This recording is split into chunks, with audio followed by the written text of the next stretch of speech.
السلام عليكم ونتمنى انكم بخير وعلى خير، ومرحبا بكم في قناتكم قناة ماب ستوريز. كيف العادة ما تنساوش تصلوا على النبي عليه افضل الصلاة والسلام. واليوم غادي نعاود لكم على واحد القصة اللي كتجمع ما بين الطمع والجهل والشعوذة، ومع الاسف غادي تسالي بكارثة. واحد الراجل في تونس وبالضبط مدينة القيروان غادي يتيق ان تحت الدار ديالو كاين الكنز، وباللي الجين اللي موكل انه يحظي هذا الكنز ما غاديش يخليه يجبدو حتى يقدم القربان، واللي ما كانش قربان عادي كيف ما احنا عارفين ولا كيف ما احنا كنسمو، مثلا دجاجة كحلة فروج خروف معزة. لا لا لا، القربان هاد المرة كان عينين ديال انسان حي. خليكم معايا حتى الاخر، حيت الحاجة الغريبة ماشي غير الجريمة، وانما كيفاش بنادم قدر يوصل لهاد الدرجة من الوحشية. وفي الاخر ديال القصة غادي نخلي لكم الفيديو ديال الضحية وكتعاود فيه على المعاناة ديالها. القصة ديالنا كتبدا في تونس وفي واحد المدينة واللي سميتها القيروان. كانت اسماء وهي واحد السيدة اللي بسيطة داخلة سوق راسها مزوجة وعندها وليدات. كانوا عايشين في واحد الدار اللي متواضعة عادية، والوضع المادي ديالهم ماشي تاليه، كان صعيب واحد شوية. الراجل ديالها واللي السلطات التونسية رفضوا انهم يعطيو شي معلومة شخصية عليه، ولكن حنايا غادي نسميوه عادل. هاد عادل هذا ما كانش مستقر في شي خدمة، وما باينش عليه انه كيقلب على شي خدمة من الاصل. كان ديما عايش في واحد العالم ديالو بوحدو، هاد العالم اللي مبني على انه واحد النهار غادي يلقى داك الكنز اللي غادي يبدل ليه حياته. اللي خلاه يعيش هاد الحلمة هي انه كان كيسمع دوك الخرافات وداك التخربيق اللي كيدور في النواحي ديال المدينة، وباللي راه كاينين بزاف ديال الكنوز مدفونة، واللي لقاها او لا لقى غير واحد منهم غادي يدير لاباس وغادي يودع الفقر. وبطبيعة الحال هو ما كيتوصاش وما كانش من العاجزين. سمع هاد الشي هذا ومات، وبدا تيقول مع راسو انا من هاد الكنز نخلق، وخلى هاد الفكرة مسألة حياة او موت. هاد العائلة كيف ما قلنا الوضع المادي ديالهم صعيب وصعيب بزاف، وانتوما عارفين فاش كتكون الاوضاع بحال هكا وزيد عليها الراجل ولا رب الاسره ما باغيش يخدم وما باغيش يحسن من المعيشه ديالو، فراه النتيجه كتكون باينه. وغادي يبداو المشاكل على المصروف المسؤوليه الخدمه الدراري وزيد وزيد. اسماء حست براسها باللي هي الراجل وهي المراه في نفس الوقت، وكل نهار ضغوط الحياه كتزاد عليها. وقالت مع راسها الا انا اللي غادي نبقى هزه هاد الهم وهاد العائله والسي سيد ما على بالوش، فما كاينش لاش نبقى ونتسمى مزوجه على والو. وتقلقات هزات حوايجها ومشات مع ولادها لدار والديها. عادل بقى بوحدو في الدار، ما سول في مرتو ما سول في ولادو، ما دار حتى شي حاجه من هادشي. دازت ليام حتى لواحد النهار غادي يجي عنده واحد صاحبو. ودابا بغيتكم تركزوا معايا مزيان، حيت شي مرات الكارثه ولا المصيبه كتدخل لحياتك بسبب كلمه بسيطه وتافهه، وزيد عليها القصه غادي تبدا من هنايا. فجا عنده صاحبو بدا كيعاود ليه على المشاكل ديالو مع اسماء، ولعبها باللي هو الضحيه هو المظلوم. هنايا صاحبو غادي يجاوبو وغادي يقول ليه واللي يلقى لك الحل لهاد المشاكل كامله شنو تعطيه. هنا عادل غادي يجاوبو غادي يقول ليه عتقني به الله يرحم ليك الوالدين. صاحبو غادي يقول له باللي كيعرف واحد السيده اللي ممكن تعاونو في هاد المشاكل كامله. ما عليناش، بداو كيهضروا، وهاد صاحبو هذا غادي يديه عند واحد المشعوذه ولا سحاره، على اساس انها تقدر تفتح ليه باب الرزق، ولا على الاقل توريه كيفاش ولا شنو خاصو يدير باش يولي مولا مال. دخل عندها بدا كيعاود ليها على الفقر والمشاكل اللي عنده مع مرتو بسبب قله الفلوس، وكيفاش مرتو سمحات فيه، وما نساش يعاود ليها اهم نقطه، وهي انه مازال كيتسنى هذاك النهار اللي غادي يلقى فيه داك الكنز اللي غادي يبدل ليه حياته. المشعوذه سمعت هاد الشي بدات كضحك، حيت شافت قدامها واحد حمار، شافت قدامها واحد مازال كيامن بالخرافه، وسهل انها تسوقو كيف ما بغات. وقالت ليه راه ممكن تكون انت اصلا ناعس فوق هاد الكنز وما عارفش. واش متاكد باللي ما كاينش شي كنز تحت دارك؟ هو غادي يجاوب باللي ما عارفش وما عمر هاد الفكره ما جاتو لدماغه من الاساس.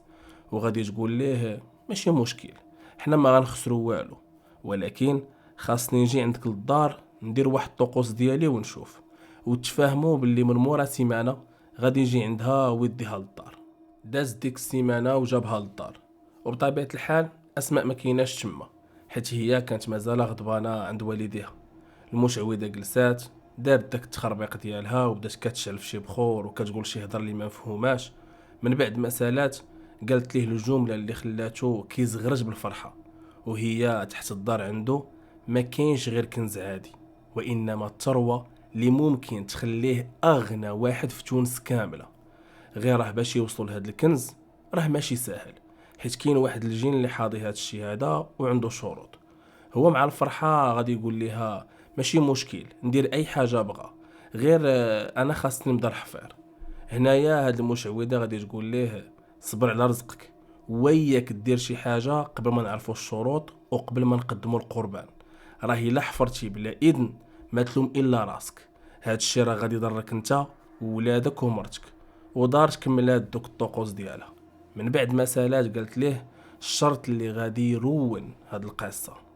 قالت ليه بلي الحارس باغي قربان، والقربان راه ماشي كيف ما انت عارف خروف دجاجه معزه جمل، لا لا لا، الحارس باغي عينين ديال شي واحد حي. هو تصدم وقال لها شنو عينين؟ منين غادي نجيبهم لي هنايا؟ وزادت قالت ليه عينين، وهاد العينين خاصهم يكونوا الواحد اللي كيعيش معاك في هاد الدار. عادل بدا كيفكر واحد شويه وقال لها واش بغيتيني نعطيه العينين ديالي انا؟ شنو غادي ندير بهاد الكنز ونعمه؟ المشعوذه غادا تقول ليه هادي مشكلتك، المهم فكر وملي تلقى الحل انت عارفني فين كنكون. وجمعات داك التخربيق ديالها وخرجت من الدار. هو بدا كيفكر شكون هذا اللي غادي يضحي به، وهنايا عنده جوج الاختيارات، يا مرتو يا ولادو. داز يومين هو كيفكر وغادي يرجع عندها وغادي يقول لها صافي جاب الله الغلط، او لا قضى الله الغلط، لقيت الحل. قالت له هي شكون؟ قالها الحل هي مرتي. المشعوذه ما وقفاتو ما نصحاتو، ما قالتلوش مثلا لا لعن الشيطان شوف شي واحد اخر، لا لا بالعكس، هي عجبها هاد الشيء وجلسات كتوريه كيفاش ياخذ القربان وكيفاش يحافظ عليه ويجيبوا ليها. هاد المشعوذه فعلا دارت الخدمه اللي ما يديرهاش ابليس، واستغلت الكلاخ ديالو وبينات ليه بلي هاد الشيء راه عادي ماشي شي حاجه، ياك هي اصلا مرتك، ايوا راه عندك الحق دير بها اي حاجه بغيتي. من بعد ما اتفق هو والمشعوذه على وقتاش وكيفاش، عادل غادي يمشي لدار نسابو الوالدين ديال الاسماء، وغادي يبدا كيمثل عليهم وباللي راه نادم وراه دابا خدام، ووعدهم باللي غادي يبدا يصرف على مرتو وولادو وما غادي يخصهم خير من دابا للقدام. المهم قدر يقنعهم بطريقه او باخرى باش ترجع معاه، وطلب من سابو باش يخليو الدراري عندهم، حيت هو كان باغي يبقى غير هو واسماء هاد الليله، ولا غدا ليه غادي يجي ياخدهم. اسماء فرحات وعجبها الحال بزاف، وكتقول مع راسها يمكن راه تبدل وممكن دابا نبداو صفحه جديده. رجعت للدار طيبات العشاء وحاولت تخلي الاجواء كلها مزيانه، ولكن هو راه كان كيخطط لشي حاجه اخرى.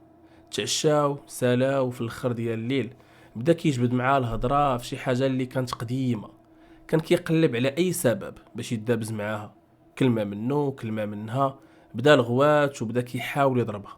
فعلا غادي يضربها وغادي يربطها باش ما تقدرش تهرب او لا تعيط لشي واحد يعتقها. وحيت الدار اللي ساكنين فيها كانت شويه بعيده على الجيران، يعني الصداع ما غاديش يتسمع، وزيد عليها كلشي كان ناعس في ديك الوقيته. من بعد ما ربطها كيف ما قلنا غادي يمشي للكوزينه وغادي يجيب معاه فرشيطه وشي حاجه ماضيه اللي حتى واحد ما عارفها، وغادي يبدا كينفذ في الشرط ديال المشعوذه. ما بغيتش نوصف بالضبط شنو دار، ولكن اللي غادي نقول هو اسماء تعرضت لواحد الاعتداء ما تبغي حتى العدوك. تخيلوا معايا انه دخل فرشيطه في عينيها وبدا كيدابز معاهم حتى حيدهم من بلاصتهم، وهذا الشيء كامل والسيده فايقه. يعني تخيلوا معايا مقدار الالم اللي حسات به اسماء في دوك اللحظات. المهم من بعد ما خلى مرتو عمية خدا هداك القربان ومشى كيجري عند ديك المشعوذه. اسماء كانت كلها دمايات وكتغوت باش شي واحد يعتقها، ولكن لا مجيب، ما كاينش اللي غيسمعها في ديك البلاصه. حتى لواحد اللحظه غادي يرحمها الله من داك الالم اللي كتعيشو، وغادي يسمعوها شي ناس تما، غادي يدخلوا وغادي يشوفوا الحاله ديالها وغادي يتصلوا بالاسعاف. وصلت للسبيطار، الاطباء داروا اللي قدوا عليه، حاولوا باش يعتقوها والحمد لله قدرات انها تبقى حيه. واخا مع الاسف ما غاديش تقدر تشوف وليداتها مره اخرى ولا كيفاش كيكبروا، ولكن ما عندنا ما نقولوا وما عندنا ما نديروا، قدر الله وما شاء فعل. البوليس دخلوا في الخط بالزربه، مشاو للدار ديك المشعوذه، تشد تما عادل هو وياها وما خلاوهمش حتى يتاكدوا واش كاين شي كنز ولا لا. دابا السؤال هو شنو هو الحكم اللي يقدر يعادل الالم اللي عاشتو اسماء؟ وهذا الشيء بلا ما نهضروا على نعمه البصر اللي خسرات بسبب الطمع والجهل ديال راجلها، حيت بعض الجرائم حتى الا تحكم فيها باقصى العقوبات كيبقى ناقص، ما كيشفيش الغليل، حيت الضرر وقع واللي عطى الله اعطاه. المهم الحكم النهائي راه مازال مصدر، هو خايت تحكم باش ما تحكم حتى حاجه ما غادي تعوض لها الضرر اللي وقع. واللي غادي نقدروا نقولوا وعند الله تلتقي الخصوم.